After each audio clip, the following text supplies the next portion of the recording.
recording a league best 14 touchdown passes. Both were completing 70% of their passes, and they had the two best QBRs during this month. You can see there because the full screen says it, so it must be correct.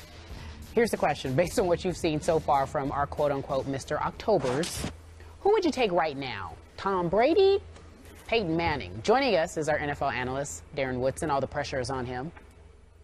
Well, it's obvious I would take Peyton Manning. It is? Oh, it's obvious. Why? I mean, Why is that so obvious? Okay, well, let's just, exactly. Let's just move on. Listen, let's just look at who Tom Brady has around him. He has Brandon LaFell, he has Julian Edelman, and Gronk.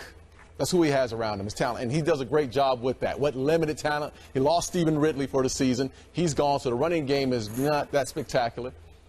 Look at what Manning has at his disposal. Demaryius Thomas, Wes Welker, Emmanuel Sanders, Julius Thomas. Sure. And then on the defensive side of the ball, Von Miller, DeMarcus. There's so many talented football players on that side of the field for Peyton Manning. So if I wanted to be a quarterback, if I was going to choose one, I would definitely go with Manning because I'm surrounded by talent. I think if you ask Tom Brady right now, who would he be? What situation would you rather be in? He's going to say, I would rather be in that situation with that talent. Question with situation. We're talking about who's playing at the higher level. Well, I think right now, if you're looking at both teams, I would say, well, I don't think there was a question posed to me. Who's the best right now? Who's the best Mr. right now? I'm going to go with Manning right now. Yeah. I think the offense is chugging the way it's moving right now. He just broke a record. The confidence level is there, and again, he's surrounded by so much talent. I think right now, I would say Peyton Manning is playing better. Skip Bayless, that can be his answer. Because what's wrong? The truth is, Stephen, hang on one second.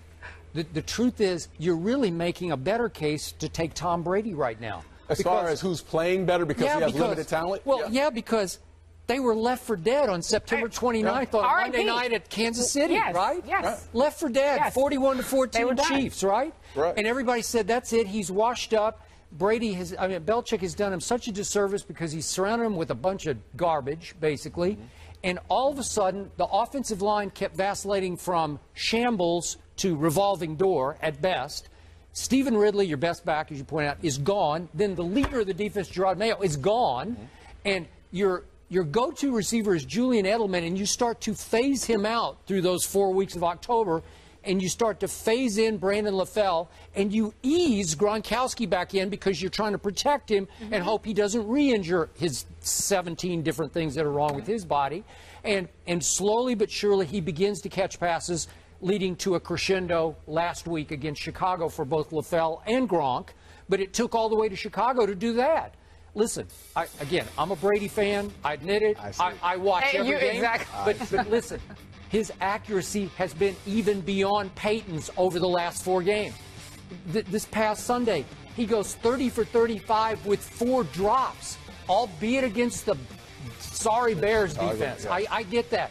But I'm talking about deadly accuracy, and Stephen A. gave Florida State credit in the rankings for having to overcome distractions. Well, what about Tom Brady? He overcomes absurd distractions every week in personnel distractions because there's always some calamity happening around him. He is playing, and again, we're talking about 2 quarterbacks who aren't anywhere near done yet. Yeah, correct. Listen, at some point, they're going to vie for Joe Montana's mantle as greatest quarterback ever. We're talking about this is greatness on display here. But right now in October, I'm giving Tom Brady the slightest edge. No rebut. Stephen A. I got a rebuttal, but go ahead, Stephen A. Stephen A. He's giving it to Tom Brady. Shocking. Who are you giving it to? I got to agree with Skip on this one. I think you pick Peyton Manning if you're thinking about the weapons that he has at his disposal. I think if you're just thinking about the quarterbacks themselves, not taking anything away from the greatness of Peyton Manning, who is great, who Bill Belichick just said in his presser this morning, Peyton Manning is the best quarterback the greatest quarterback he's ever faced. The bottom line is that when you look at what Tom Brady is doing, it's been nothing short of sensational. I mean, Tim Wright, all of a sudden you're hearing about this guy more and more and more. Where did this guy come from? Kimbrel Tompkins is gone. You're looking at the Danny Amendola's. Every week he's injured. Rob Gronkowski, he's really elevating himself to another level. You just see Ridley, he's out. Now you got to lean on Vereen. Somewhere along the way, there's no consistency. There's no continuity. There doesn't seem to be any rhyme or reason or whatever's going on. But somehow, some way, Tom Brady just shows up, annihilates Cincinnati, annihilates the Chicago Bears. I just look at these kind of things and I just say to myself, I got to give props where props is due. Because if Tom Brady were in Denver and he had Demaryius Thomas and Julius Thomas and Emmanuel Sanders and Wes Walker at his disposal, with Ronnie Hillman running the football the way that he did, to the point where it appears as if he's taken Monty Ball's job and he was supposed to have that once Sean Moreno left. I just think you look at all of those different things. Peyton Manning, nothing take anything away from him, has a whole lot of weapons. Tom Brady seems to be making the weapons up as they go along. And Stephen A., what did you call those 4 targets of Peyton's? The 4 horsemen, right? The 4 horsemen. The 4 horsemen. I like it. And that's what I call them. I'm not even sure. Well, I guess we could give Gronkowski 1 horseman maybe, but he doesn't have those others.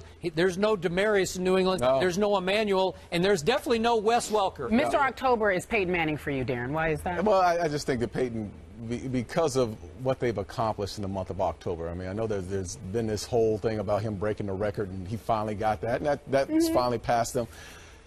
There's just something about the way they move the ball right now. And when you turn on the film, they do it with ease. And again, ton of talent. And I think you're right. I think a part of it is right. Brady doesn't have enough talent. He doesn't have the same amount of talent. But Peyton Manning puts them in great situations. He finds a way to find the open guy. There's just something about the way they are operating. And I guess I'm looking at it as the big picture of what I have around me and where they're going, what direction these two teams are going. I think Peyton just had a great October. I mean, it's some of the things that he does, it just goes unaccounted for. We just say, oh, that's Peyton. Right. You know, he's just going to. There's so much he does within the scheme of that, running plays, whatever. He puts him in the right situation to score. But you're right. I think Brady, with the lack of talent that he has, he's getting the job done. He's moving the ball. I can't remember. Did you play against either? I played against both. Both, and they both torched us. They torched you. Yeah. I always said that, you know, I played with Brett Favre and against Dan Marino and some of the greats. They are on the same level, if not better, than all the former quarterbacks. And how did the ball come out of their hands to your eye, Peyton and Brady? What did it look like? Different? Brady was a surgeon. I mean, he put the ball where it needed to be. You can have a guy fully covered. He's going to put it in the right spot. He's a guy that, you know, understands where the defense is going to be. He attacks your weakness. You look at Manning. Manning is non-athletic, doesn't get around that much, doesn't move in the pocket. He basically manipulates the pocket in a small space, but he always puts them in the right situation. Even when you think you're right and you have the strength of your defense is in the right spot, he's going to find your weakness. Doesn't have to be precise with the football, but he knows exactly where to go with it. And he's going to beat you to your weakness before you can react to it.